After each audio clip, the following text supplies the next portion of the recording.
Dramatic pause. Forgot to hit the button to take down the video.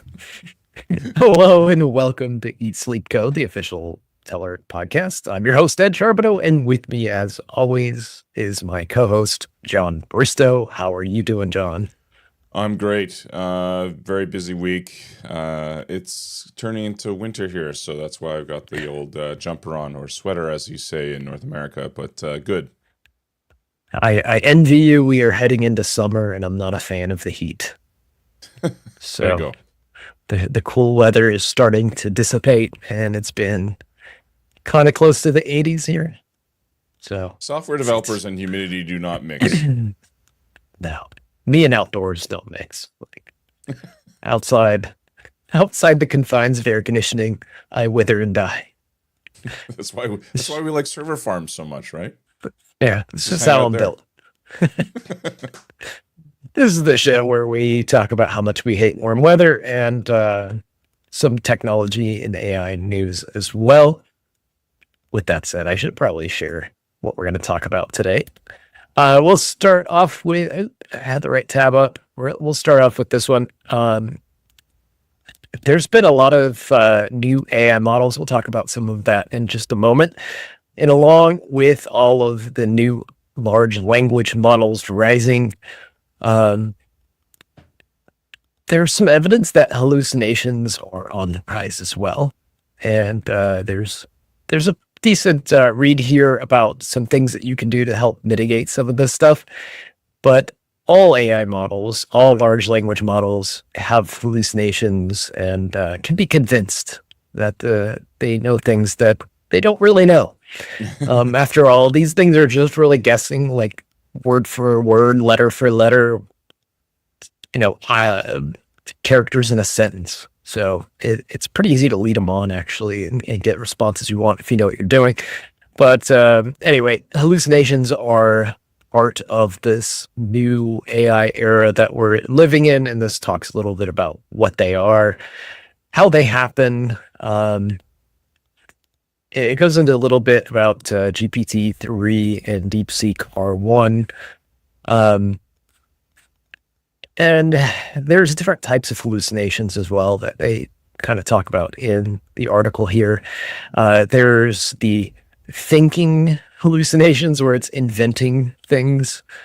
Tool calls can cause hallucinations. I've seen this one recently, testing some UI stuff around tool calling. And I find it really interesting what the responses are when you call a tool. And one of them, I built a very simple weather tool. Hmm. And all it does is like it responds back whether it's like rainy or sunny. It's, you know, a basic random number chosen thing, but it doesn't have any other context to it. It's not like getting weather for a specific region or area. So you call the tool, and if there's no other context in the model in the chat, it works great. It's like you say, "What's the weather?" It'll come back and it'll say, "It's sunny" or "It's raining." If you have other context in there, it starts to do weird stuff. It will start hounding you for information about where you are. So it's like, well, what region do you need weather for? What city? Yep. And it doesn't have access to any of this, so it just starts repeating itself, and Yeah. it will never call the weather tool until you try to give it more context, and then it doesn't have any way of calling it with the context, so it just kind of just hallucinates a bunch of weird stuff at you without actually giving you the weather. So there's tool call hallucinations, fabricated document hallucinations. I've seen this one as well. I actually just saw this today. I plugged in some HTML inside of Visual Studio Code, and I was using the Ask feature to try to help engineer some components out of the HTML. And it knew from context that I have Teller libraries in my application, and it straight up started hallucinating the components that I was trying to build. So it's like, I want to build this component. It's telling me the API that I should use to actually operate the thing that hasn't been built yet. And then it was giving me links to phony GitHub pages to find information on said component. So I was like, okay, that documentation does not like that link 404 is not a real thing. Yeah. It was really bizarre. So this details out a lot of these things, why they happen, and then some things that you can do to kind of ground the models when you're talking to them and offering prompts and things. So I think it's a worthy read. Have you had any experience with this stuff, John?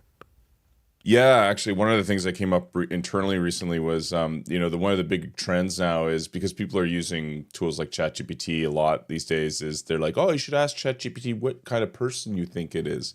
And so a lot of people are now doing these sort of like, oh, based on our history, what kind of person do you think I am? And it's like super praise, like super, positive, etc. And that scene out of The Simpsons where Milhouse is like, my mom thinks I'm cool. The running joke that I made is my LLM thinks I'm cool. So it can hallucinate because obviously, some people aren't as positive as LLMs would make them out to be. I was going to ask you, it's like, is this a hallucination to you when it tells you you're a good person, John? That's right. Like, you I and am your not a six good person. fingers and your weird ideas and opinions about technology. Yes. That'd be an interesting one to ask it. How many fingers do I have? Yeah, so apparently math problems, the number of R's in the word strawberry, the number of fingers a human has, these were kind of some of these artifacts that you would see from time to time. They still happen, but they are getting better. And we talked about the strawberry one. That was actually something that was derived from the tokenization of the words. So it wasn't really wrong. Strawberry does have one R because the tokens are split on one of the R's. And then it also gets confused by counting the occurrence. It's not counting the occurrences of the letter R, but it's like, okay, there's R in it. It occurs in different patterns, but there is one R. Anyhow, reinforcement learning, improving it with agents, better grounding it with tools, RAG, stuff like that can help ground your models. But I think the hallucinations are here to stay. It is, after all, predictive math. We're talking about statistical and, statistics. And if you hit 100%, then generally that's not a good thing. 100% is means you're just getting a false positive all the time. Speaking of new models, there was a new DeepSeek model. I think we talked about it last week, so I didn't include it this week, but Google has updated their Gemini 2.5 Pro model. And supposedly it is better at coding, and judging from what I've seen on Twitter as of today, it seems to be backing up this claim. I haven't tried it myself. Have you had a chance to try it, John? I did kick the tires the other day, and not to an extensive note. I did see an announcement that was sort of related to this because of Google, the fact that it's Google. I think it's Veo 3 model for video generation is out, and the videos for that are incredible. So lots of stuff coming out of Google at the moment. Bindel says he doesn't understand vector DBs and tokenization and all of that stuff. That's not a problem, Bindel. There's a really smart guy working on a course for Dome Train that'll teach you all that stuff. So hang in there. Hang in there. Shameless plug. All right. When we talk about AI, we often talk about speech to text. 11 Labs is one of the companies at the top of that list, in my opinion. Yeah. I haven't used them professionally, but I've tested some of their stuff, and it really sounds great. It does. They're very believable voice actors in this. Is that what you call them? Models, whatever they are. Yeah. The characters that they have are very convincing, and you can even use inflection and things in. It'll kind of take it from the sentence and imply feeling on it. It's really crazy. Cool stuff. Yeah, so this is a new. This got announced, I think, earlier today, where you can actually apply these sort of, I guess, markup tags, if you will, Oh, around. I It didn't will even see actually, this. Yeah. yeah. So it will actually put emphasis around the voices that you have. 11 Labs is great. Just as an aside, 11 Labs is great. I actually made a custom voice of my own voice. I trained a model based on my own voice because I do a lot of videos, obviously, and such. And so it did a really good job. You can tell it's AI. So hopefully that part gets better and better. But the voices that are in there, some of the professional ones are really good, and it some of these examples are insane. Hey, Chris. So Knock, yeah, knock. I'm not doing this again. Hopefully everybody can Come hear on, that. Please. yes, they can. I promise you'll love this one. Nope. No. Never again. The last 10 weren't funny. The next 10 won't be funny. You're not funny, and you never will be. How many 11 Labs engineers does it take to screw in a light bulb? Sorry if I hit this and interrupt you. I didn't know it was going to play audio. No, that's fine. So actually, that's a great example because what it does is it will actually add things like inflection, laughter, chuckles, breath in, things like that. Energetic, other text, sad, whisper, things like that. You can now put these on your text to speech prompts, and it will generate, it will emote in a sense in the voice. You'll hear it.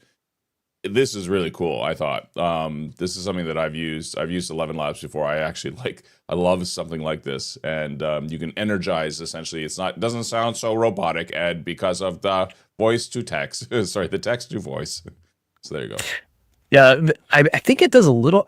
Maybe I'm wrong. I have to go back and read their docs again. I think it tries to do this kind of by default with the text that's given, but this gives you full control over it. So you can, if it's not inflecting the way you want, then you can make sure it is.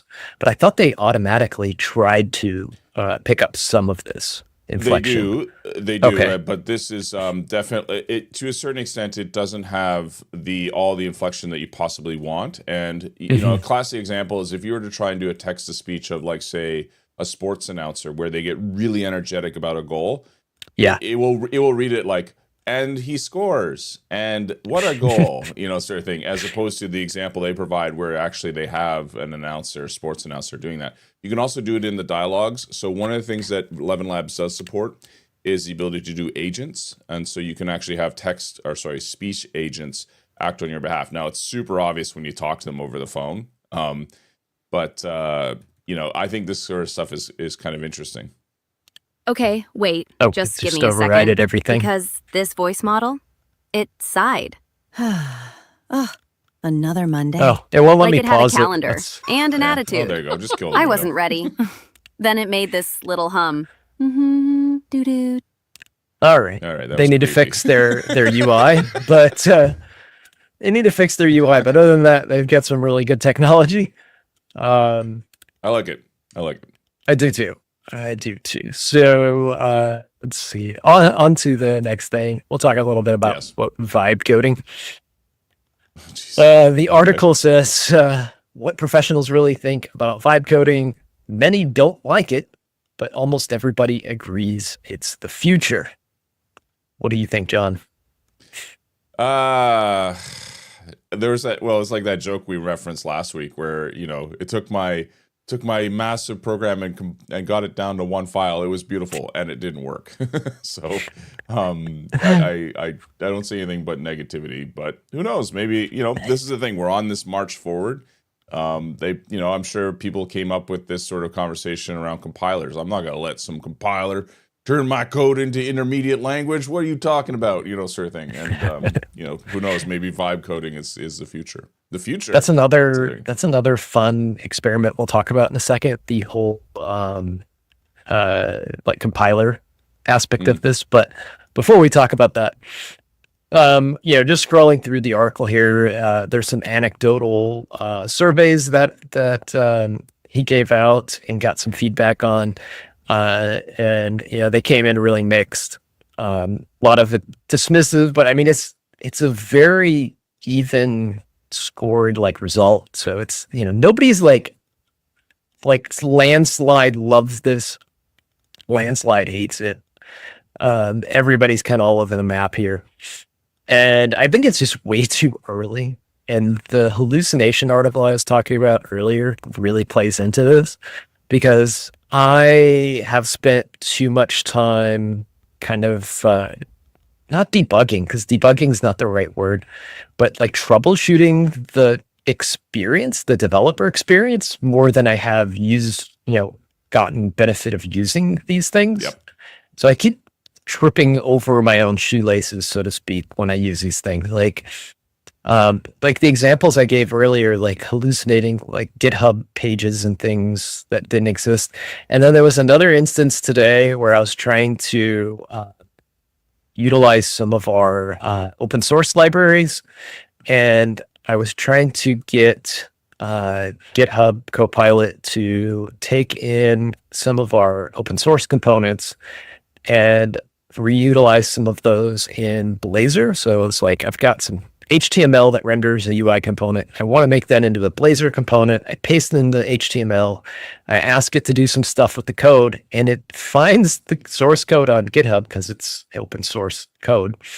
And then it tells me it's against policy to use code that's public knowledge or what. I can't remember the exact error, but it was like a plagiarism type of a fault that I hit. And it's like, this is our IP I'm trying to use. Thank you very much. Can you just like help me code with this? And it's like, no, sorry, it's against policy. You're infringing on copyrighted information. Like, no, I'm not. This is our code. Leave me alone. There was no way to override it. I just had to manually do things and just suck it up. Yeah. So it's very early with all this. It is definitely going to have some bleeding edges, sharp spots, and whatnot. But when it does work, it is productive. And it is something that we're hoping at Progress here that is a When it tool does that work. I love that everybody, disclaimer. When it works. everybody's going to want to use. And Visual Studio Code have the ability now for third parties to plug into that chat pipeline in the tool. So you can, through MCP server and other means, you can tool call out to specific agents and have them help you with specific coding exercises. So if you're using Telerik components, for example, and you're building a Blazor application, you don't want to just ask Copilot to help you code like Telerik grids and Telerik charts and all of those type of things. You want to ask us as experts that built the stuff how to write the code using our stuff. So we launched this last week. UI for Blazor, the award-winning suite of more than 110 enterprise-grade UI components, just got a whole lot smarter. Introducing the Telerik AI Coding Assistant, a tool purpose-built and trained on Telerik UI for Blazor. Designed to help generate production-ready code from the start, minimizing the need for manual fixes or UI adjustments.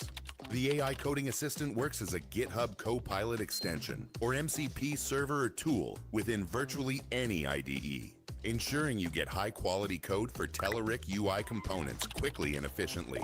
This saves valuable time, letting you focus on building features and delivering projects faster than ever before. Boost your productivity with the AI-powered Telerik UI for Blazor Component Library. The AI Coding Assistant is included with a DevCraft or Telerik UI for Blazor subscription. Try it free today. Did you use 11 Labs for that video? I did not personally create this. I know it is an AI-driven video that we built. You can tell. So there was a little meta humor in there if you didn't pick it up.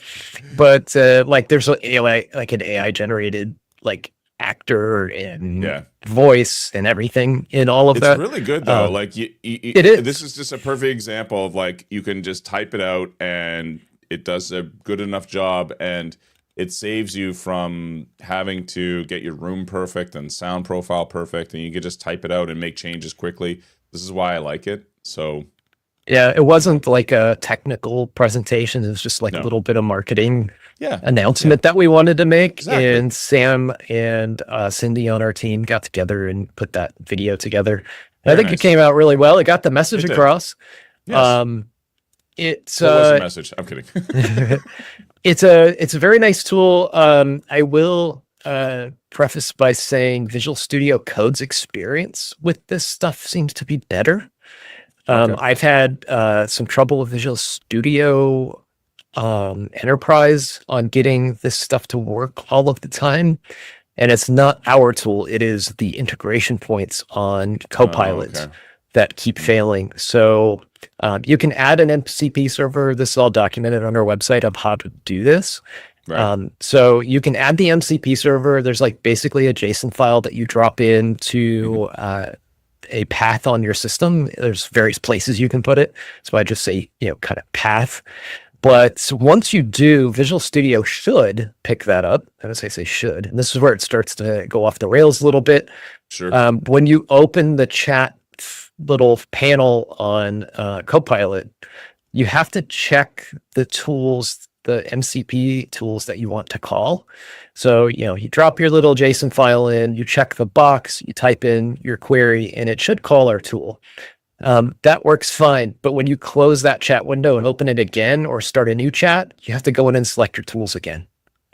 So every time you hit new chat, you have to select your tools. Yep. So the UI, the developer UI is not there yet in Visual Studio. It still needs a lot of work, but it's like it just got dropped like 2 weeks ago or something. And I think they did it on a short schedule for build. So I imagine that will get better. Visual Studio Code doesn't seem to have these issues, and I think they might have had the bits longer in their UIs. So I was just going to say, I think VS Code tends to move a little quicker on these things, and so it's been out and probably got more stable, probably a better, more stable implementation. yeah. So if I were to tell you to try this today, I would say try it in Visual Studio Code for a better experience. And then if you're hardcore Visual Studio and don't use Visual Studio Code, just beware. There's some tripwires in there. And again, these are beyond like our tooling. They're in the IDE itself. So there's not much we can do about it, but hope that they fix it soon. All right. Speaking of Microsoft and AI things, this one actually came out of the build announcements, and I personally found it varied. The AI and vector data extensions are now GA. As often as I've been using this, I've been using previews and didn't realize they shipped to the GA versions of them.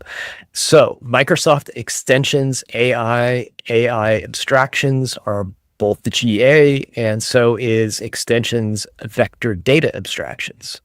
And this is a pretty lengthy article, so we'll just kind of gloss over the details of it. But essentially, these are your base class libraries for working with AI in .NET. And Findle says, is this iChat client? Yes, this is iChat client. Chat message, chat response, update, and so on. These are all for working with generative AIs in a very generic way. And then there is also now the ability to work with vector store providers. So this actually came out pretty nice. There's an abstraction around vector store collections. So you can bring in your own provider for those. So you can say, I want a SQLite collection. I want a quadrant collection. And then, developer or companies that are developing vector store databases can build upon this and offer it providers, much like, Entity Framework does for different database providers. Yep. So you have that. This is all using the, familiar builder patterns in C#. So you can extend your base providers out using things like the iChat client. You can say, I want logging with this, use distributed cache, want to opt in for telemetry. All of that works in this as well. So it can do most of what modern large language models are capable of. So you can do tool calling, you can do image generation, multimodal models, all of that in here. And you've got a nice API to work with around all of the data that comes back. And then when you're working with vector data, there's some nice data annotations that come with this. So you can identify like what your vector store key is, the dimensions, all sorts of stuff. There's search in here. Like I said, this goes pretty big into, where did the search part go? Powerful search capability. I glossed over it. I missed it.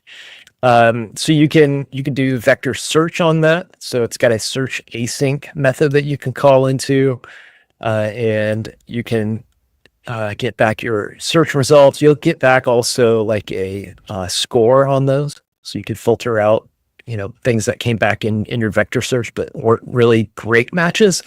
That's really good for like honing things in though.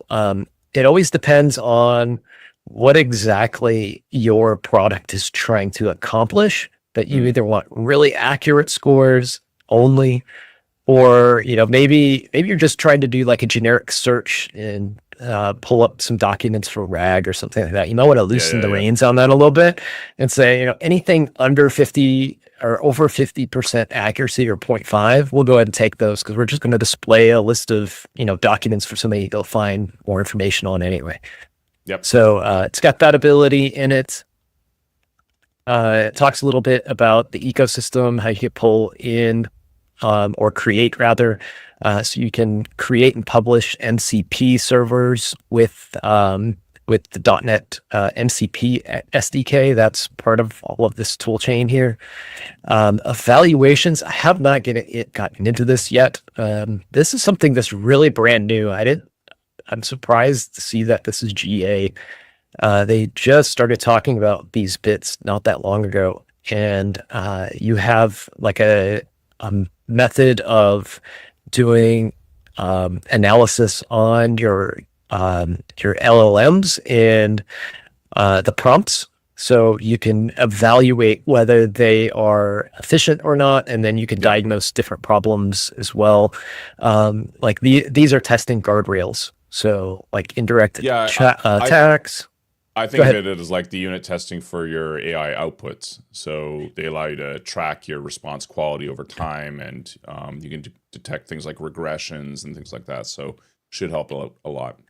That's a really great way of connecting the dots there. So this is the .NET AI evaluation libraries. So those are brand new. Hey, look at that. We got a nice feature there as well. So we have, I showcased this last week on our show. We have a chat user interface that you can just plug in an iChat client for, and it will just light up on your UI in your application and talk to that service. So it's like a zero configuration type of a thing. Nice. So that's really good stuff. Semantic kernel as well. Like this is like a giant pyramid. Yeah. This is a giant pyramid of stuff, right? So the base of the pyramid is kind of like the iChat client and the AI abstractions. And then all these things get built on top of that big pyramid. And this is like nearing, the middle tier or near the top-ish. But you've got semantic kernel, which is some further opinionated abstractions. Dev gallery. Did we feature this on the show yet, John? Yes. Dev gallery? Okay, Yes. cool. So this is like a Windows app you can install through the store and play with different AI models. So, check those out. Lots of stuff to unpack there. So in short, what Ed is really trying to say is .NET developers can now embed AI features directly into their apps and reusable libraries. And you can use these official Microsoft supported interfaces, including iChat client, etc. And this makes it easier for you to build and share and basically scale out these intelligent now .NET solutions. So there you go. There you go. You can just update your LinkedIn profile now because you're a There you .NET go, developer. yes. You can just say AI developer, You're an intelligent .NET developer. There you go. an AI .NET developer, a .NET AI developer, Yeah, sure. vector database developer. AI.NET. Just put in that you're a .NET developer. You can do all this stuff now. Like Yes. you can do IoT, you can do Unity video games, whatever. You're a .NET dev. Put it in your resume, guys. TypeScript announcing native previews. Yeah, so this is an early release of the Go-based TypeScript compiler. So this was, I think, called Project Corsa. And I think we talked about this in an earlier show where basically the TypeScript team went out and they rebuilt their compiler in Go, and they got massive performance improvements by doing this, and it created a big uproar, but whatever. So whatever. I mean, does it do what it wants? Like 10 times faster. Yeah, it's 10 times faster. So there you go. So basically what you can do now with this is you can use npm to utilize the new preview if you want, the native preview. And so just simply install the compiler via npm, and then you can execute, I think it's called tsgo is the command line tool. And if you want to use that, you can also enable there's a VS Code extension as well if you want to use the native preview for this as well. There are some limitations, of course, but everything that's working includes the full type checking support. There's the basic editor features like tooltips and go to definition and stuff. But there's other features that are going to come, so auto imports and find all and things like that. Those things are coming. Those are in progress. But yeah, if you want to use the new native preview of the Go-based compiler for TypeScript, it's now available. Awesome. Speaking of TypeScript, John, here are a list of share the wrong screen. There we go. TypeScript to know for React. I thought this was a nice read here. I still, in my opinion, I'm not a full-time React developer. I can make stuff work if I need to. I don't work with React daily, but I have a gut feeling that the React community still isn't all in on TypeScript. Am I correct? Is that a pretty safe assumption? The people who I would say that most people are using TypeScript these days. Really? I don't know who are, okay. Yeah, that's what I think. But I don't have any evidence to back that up. But that's just based on my own experience using both JavaScript and TypeScript, and knowing that I want a compiler-backed solution. And I don't know. I mean, why not? Why wouldn't you use TypeScript? There's no reason not to, in my opinion. There is no reason not to. But getting the tooling set up is the hardest problem you have. Once you're done, you're like, all right, let's go. Cooking with gas. From what I understand of the community, Angular, it's always been TypeScript from day one. Yes. With React, it's been an opt-in type of thing. It's like, do you want TypeScript or not? It's not on by default. JavaScript is the default. And from what I've heard, it's still kind of a split community on that. It's not like a landslide victory for either one. So I thought this was an interesting article because it kind of gives you the toe in the water of here's what the benefits are, here's some of the basics, but then it goes into some very React specific things. So if we scroll down, it talks about types, but then it tells you how to, let's see, where's that? It's using those types throughout, there we go, throughout your system, using TypeScript with React props, using it with state, using it with component variables and functions. There we go. Reusing types across your components.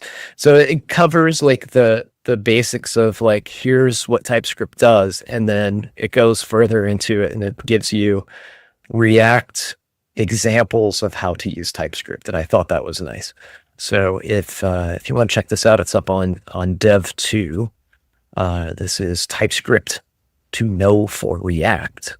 And it's a good read. And then speaking of React, we have a nice article up on the Telerik blogs. A little bit of a shameless plug here, but it's not. This isn't a product-focused article. It is a React design patterns and best practices for 2025. And I always like stuff like this. It gives you a good sense of how to do things the right way. What the developers in that space are doing collectively. So it gives you a good kind of blueprint as to, how to build apps the right way. So it's kind of an opinionated piece probably, but It's got some nice details in there. So things like use functional components as the default. So there's been some Shift from class components. yeah. So there's that. React hooks use custom hooks for logic reusability. So let's talk about making specific React hooks for your domain specific things that you're doing. See context APIs for applications statewide. This one's state management. So what to do with state management? That one is based on the API that is now matured, basically. So you can use it. Yeah, I think the main theme of this is something you picked up on here, John, is this is talking about React 19, and maybe that's why we've got like the quote 2025 best practices, because a lot of this stuff has been maturing for a while, and React 19 just came out. So there's some new things that have come, and then there's some things that have been there for a while but have been improved upon in 19. So this is a nice, another long article, but you can find that at blogs.telerik.com and brush up on your latest React design patterns and practices for the latest version of React. Good deal, John. That's all I've got for this week. Any parting words, my friend? We have a webinar coming up. It's going to be featuring our new report that we are going to be publishing soon. It's called The State of GitOps. So if you are someone who is utilizing GitOps, or you'll find it at /webinars. If you're interested in hearing about the report itself, I have two of the main authors, Dan and Steve, who are going to be joining me on the webinar. And this will be on June 19th. You can see a link for it there. You go to octopus.com/webinars. There you can sign up for the webinar itself. This is a report that we've interviewed over 600 people for in a survey, and we've asked them a bunch of questions about GitOps. And so if you're at all interested, make sure to register and check us out. Awesome. Looking forward to it.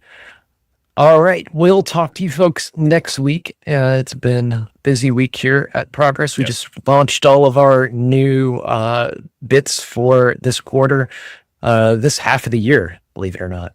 As we're past the first half mark. Yes. So if you've tried our stuff before, make sure you fire off your updates and get all the new bits. Check out the AI stuff. Give us feedback. And if you want to hear more tech news, visit us next week in same bat time, same bat channel.